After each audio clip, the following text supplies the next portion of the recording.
Okay, everyone, we're going to talk about the reaction of alkenes. So here are the learning objectives. First thing first, make sure you know why alkanes are more reactive than alkanes. And what are the addition reaction of alkanes? How to distinguish between alkanes and alkenes? And how does benzene react compared to alkenes? What are the polymerization reaction of alkanes? First thing first, you need to know the general formula of alkene is CnH2n. And we're going to talk about why alkenes are more reactive than alkanes. First thing first, all of the reactions of alkene are of changing the double bond between carbon and carbon into carbon-carbon single bond here. So here's one picture that's showing the double bond carbon-carbon and the single bond carbon-carbon. We know that double bond are usually stronger and have a higher bond enthalpy than the single carbon-carbon bond. But in here, the double bond is not twice as strong as a single bond. The second component, which we call pi bond of the double bond, is weaker than a normal carbon-carbon single bond. So it is more easily broken than a single bond. What you can think about it is over here, I have one demonstration that shows you what would that look like. Here is a little demonstration showing what is a double bond. So on the double bond, there's basically two things that are different. The first part is a normal single bond, which is represented by an elastic band. The second part is a pi bond, which is represented by this piece of wood.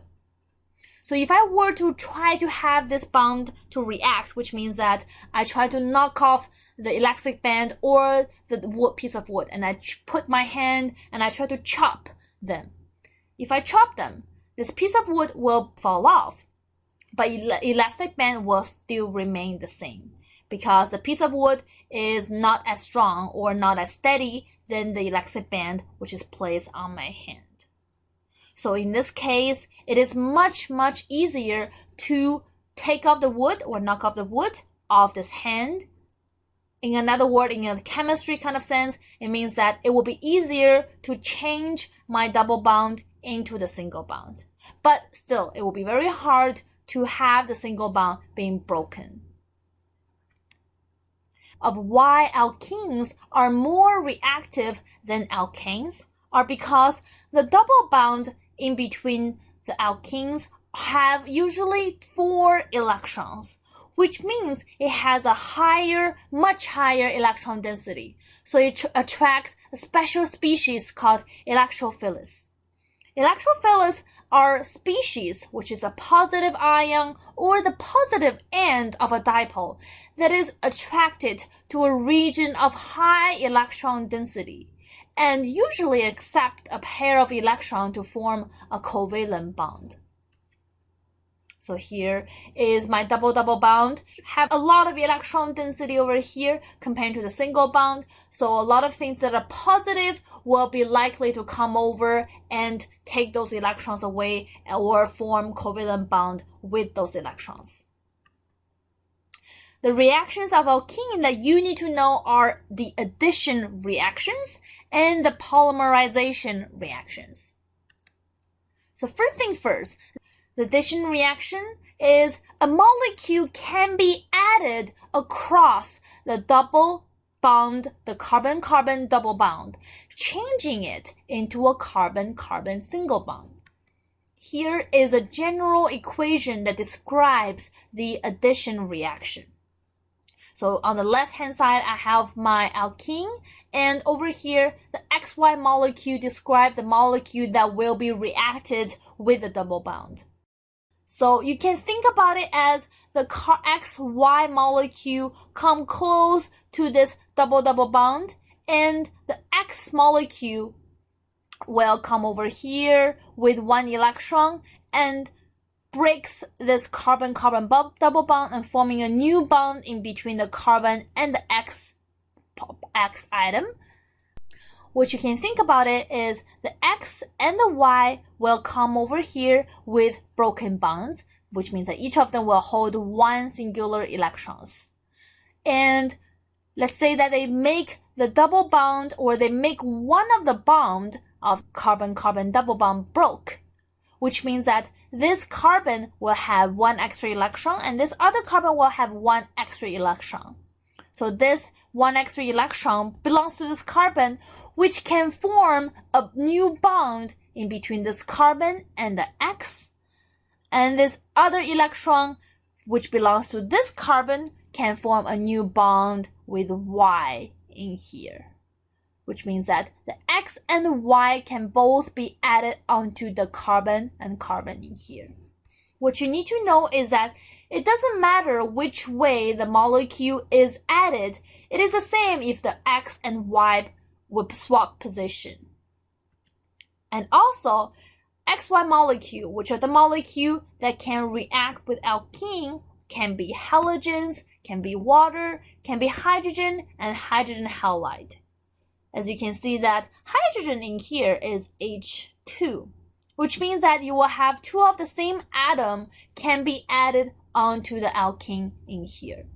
That means although we wrote XY in here, but it can still be two of the same atoms reacting with alkenes. And also, if people are confused, the R in here in my alkene group can be alcohol or hydrogen. The first reaction we're going to talk about is a reaction in between the halogens and alkenes. The condition of which this reaction can happen is just room temperature. So here's one example. If I have a halogen molecules and I bring it close to a alkene, each of the halogen atom can be added onto this alkene molecule and forming a 1,2-dichloroethane.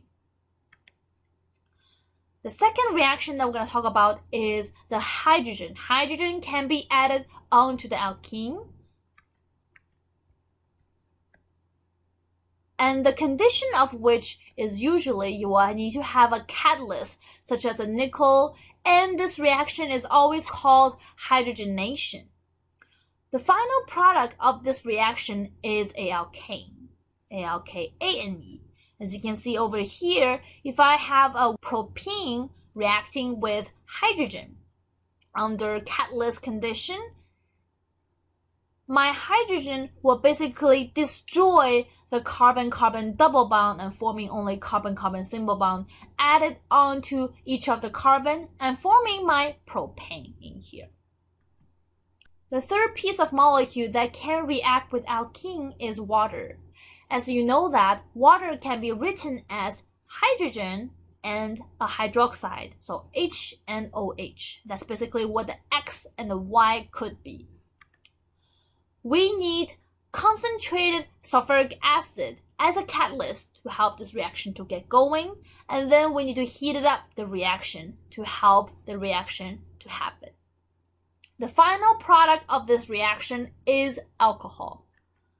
So in here, if I have ethane reacting with water under concentrated hydrochloric acid and heat condition, eventually I will have ethanol as my final product. The fourth piece of molecule that can react with alkene is hydrogen halide. The condition of which is heat, and in the end you can have a hydrogen connected to this carbon and another halogen connected to this carbon as well. Here's another example that represents the reaction between methane and hydrogen bromine. We can use addition reaction to figure out the differences or to distinguish between alkene and alkane. So here's one picture that summarizes the reaction. It's very colorful that you can see right away. The first thing that you will need is a bromine water, which is a bright brown liquid which has bromine and water mixture in there. If you add alkene with bromine water, the red-brown color of the bromine water will turn colorless. Sometimes people will say clear, but clear is not a good answer because the bromine water is clear by itself, although it has color. So you need to say colorless instead of clear. In here, an addition reaction has happened, so we have alkene in this case. If we have alkane, which is only single bond presented in the molecule, reacting with bromine water, the bromine water will still stay red-brown. There will be no color change. That means there's no reaction happens, then it is alkane. Here's one reaction that summarizes the reaction between alkene and bromine water. In the end, you will have one bromine added onto it and one hydroxyl group added onto another carbon as well. After we talk about the reaction of alkene, we're going to go back to the structure of benzene. And right now, we're going to repeat it again. And well, you will gain more understanding of the differences between benzene and alkene. Benzene molecule will react differently than alkene molecules because you don't have that special carbon-carbon double bond. It will not undergo addition reactions. That means if you put bromine water in benzene, it will not decolorize it. Because the addition reaction will cause the localized electron structure be disrupted and make benzene lose its stability. Benzene itself will undergo electrophilic substitution reaction, and here's one example of it. The next reaction that you need to know of is the polymerization reaction of alkene. So alkene will undergo addition polymerization, in which a large number of monomer molecules are joined together to form a polymer chain.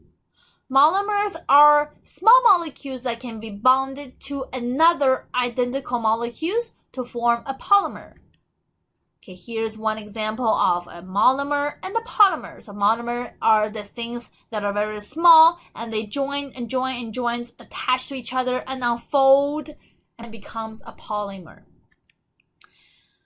And you have to know that only carbon-carbon double bond will react with another carbon-carbon double bond, unfolds and producing different polymers with each other during this addition polymerization reaction.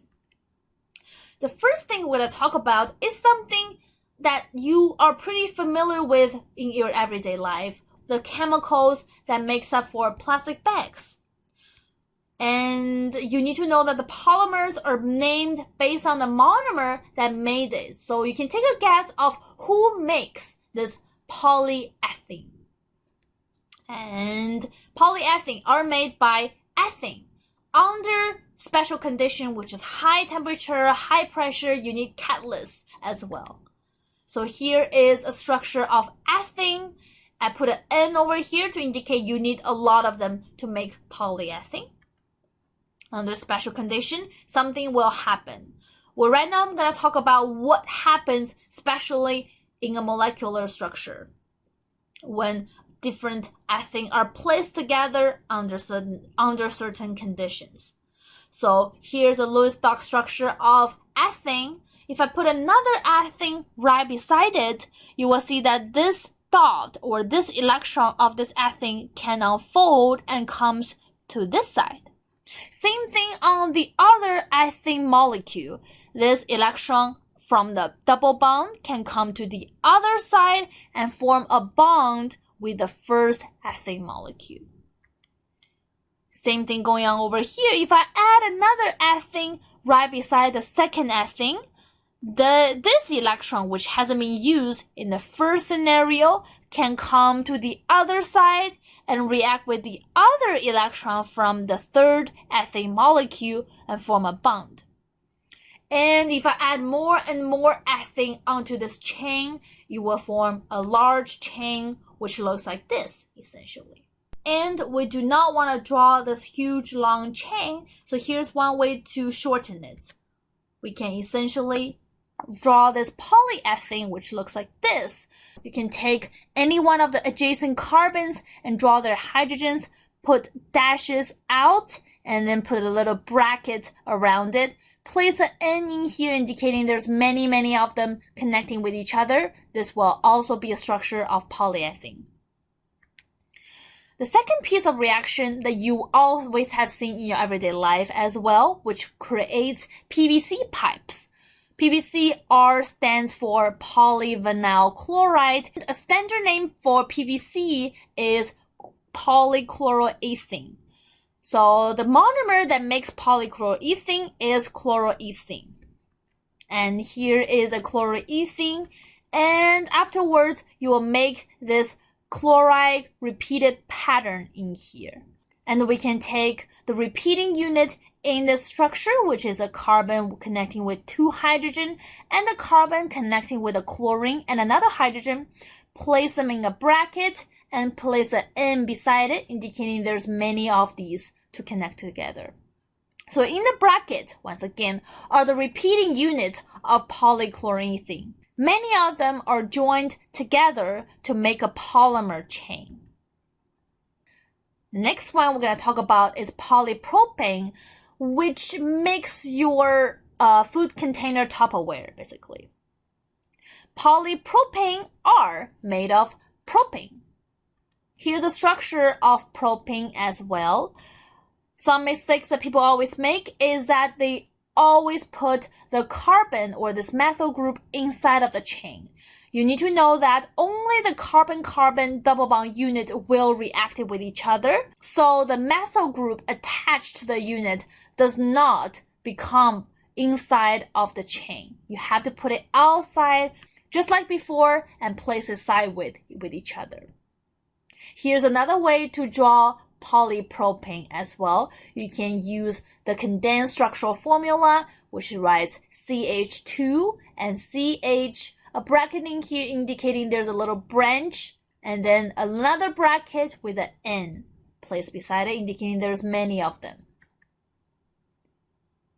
If you were given any long chain structure, you can still figure out what monomer has made up for it. So you can take a look at the structure and look at the repeating unit. You can identify the repeating unit by looking at any 2 adjacent carbons. Can be these 2 carbons, can be these 2 carbons. So as long as they are adjacent to each other, and take them out with the little branches that's connected to them, that will be the repeating unit that makes up for this long chain. That's it, folks. Make sure you know the following learning objectives as well. Why are alkenes more reactive than alkanes? What are the addition reaction of alkenes? How to distinguish between alkanes and alkenes? How does benzene react compared to alkanes? What are the polymerization reactions of alkenes? See you guys next time.